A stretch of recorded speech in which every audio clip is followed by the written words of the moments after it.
Mickaël Darmon nous a rejoint. Bonsoir Mickaël. Bonsoir. On parlait des écologistes tout à l'heure. On verra quelle sera l'ampleur de cette vague verte qui était anticipée par beaucoup d'instituts de sondage ces derniers jours. Il y a un rendez-vous demain pour Emmanuel Macron devant la Convention citoyenne pour le climat. Il devra forcément prendre en compte ses scores.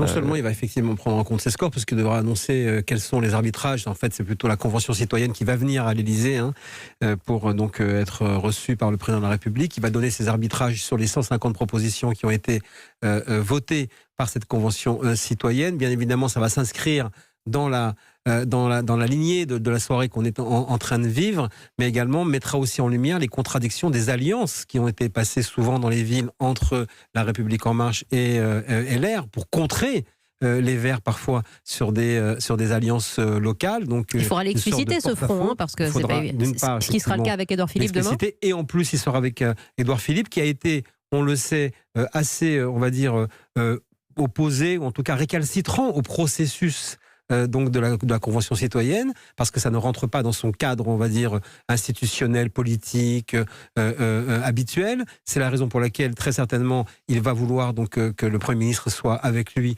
à ce moment-là. Et d'ailleurs, ils se verront également, c'est une autre information, ils se verront avant, tous les deux, en tête-à-tête.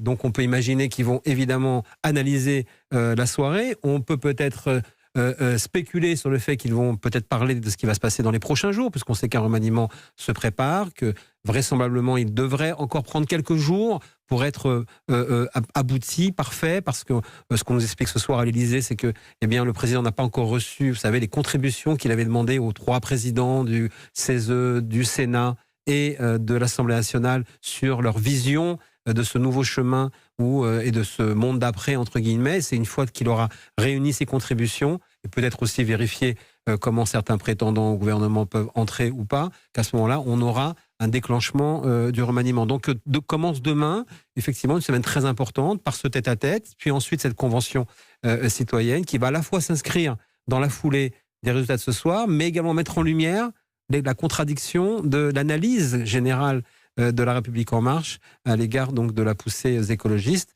qui, une fois de plus, on le note, pour la première fois, réussissent à franchir le scrutin des européennes. Jusqu'à présent, c'est un scrutin assez étanche.